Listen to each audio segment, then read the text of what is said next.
Friends, welcome back to my channel. இந்த வீடியோல மோர் மிளகாய் எப்படி பண்றதுன்னு தான் பார்க்க போறோம். எங்க சேனலை இப்போதான் முதல் தடவை பார்க்குறீங்கன்னா subscribe பண்ணிட்டு பக்கத்துல இருக்க bell பட்டனை அடிச்சிட்டு வாங்க வீடியோக்குள்ள போலாம்.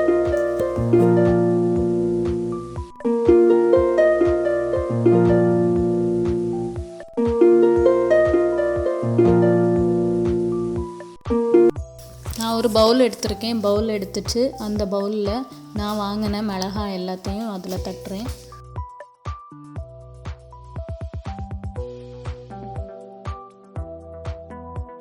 இந்த மிளகாயை இனி தண்ணி ஊற்றி நீட்டாக க்ளீன் பண்ணி எடுத்துடலாம்.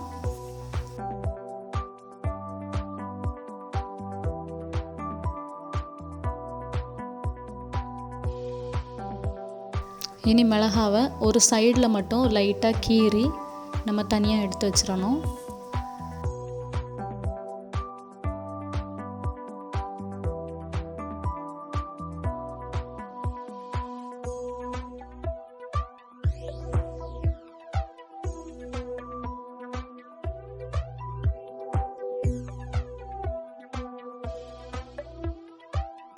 எல்லா மிளகாவையும் கீறி வச்சாச்சு.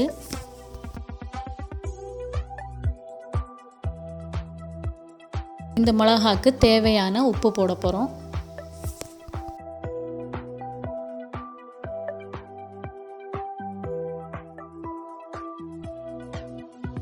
உப்பு போட்டதுக்கப்புறம் மிளகாவை நல்லா குலுக்கி விட்டுட்டு இந்த மிளகாக்கு தேவையான அளவு தயிர் ஊற்றிடணும். தேவையான அளவுனா மிளகா முங்குற அளவுக்கு நம்ம தயிர் ஊற்றிக்கிடணும்.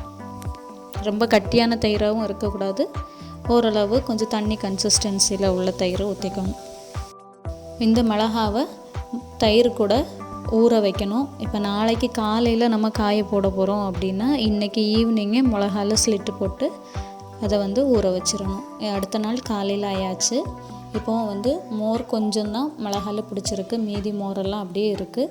நம்ம எடுத்து காய போடணும். மீதி மோரை தூர ஊற்றிடக்கூடாது, அப்படியே வச்சுருக்கணும்.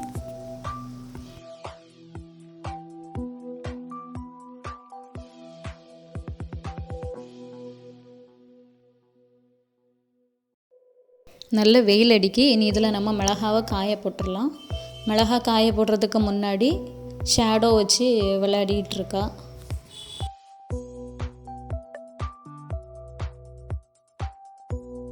மோரில் இருந்து மிளகாவை எடுத்து இந்த மாதிரி ஒன்று ஒன்றா காய வச்சிடணும்.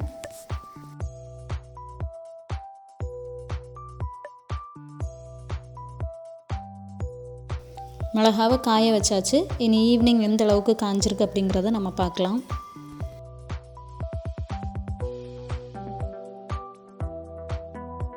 இந்த அளவுக்கு காஞ்சிருக்கு. இனி காஞ்ச இந்த மிளகாயை எடுத்து மீதி இருக்கக்கூடிய மோரில் போட்டு நைட்டு ஃபுல்லாக மறுபடியும் ஊற விட்டுறணும். அதுக்கப்புறம் அடுத்த நாள் எடுத்து மறுபடியும் காய வைக்கணும். இந்த மாதிரி அந்த பவுலில் இருக்கக்கூடிய மோர் தீர்ற வரைக்கும் நம்ம மிளகாவை ஊற வச்சு எடுத்து காய போட்டுகிட்டே இருக்கணும்.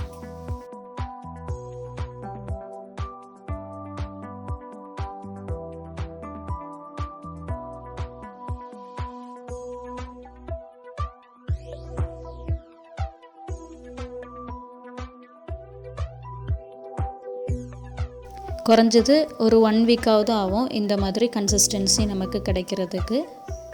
நல்லா காஞ்சு சூப்பராக இருக்குது. இதை நம்ம ஒரு பாட்டிலில் ஸ்டோர் பண்ணி வச்சுக்கிடலாம். எப்படி ஃப்ரை ஆகுது அப்படிங்கிறதையும் நம்ம பார்க்கலாம்.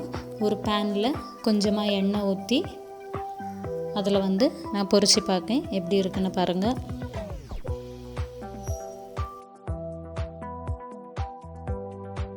சூப்பராக பொரிஞ்சு வந்துட்டு. இந்த வீடியோ உங்களுக்கு பிடிச்சிருந்தா லைக் பண்ணுங்கள், ஷேர் பண்ணுங்கள், கமெண்ட் பண்ணுங்கள், மறக்காமல் சப்ஸ்கிரைப் பண்ணுங்கள். பக்கத்தில் இருக்கக்கூடிய பெல் பட்டனையும் அடிச்சிடுங்க. தேங்க்யூ ஃபார் வாட்சிங்.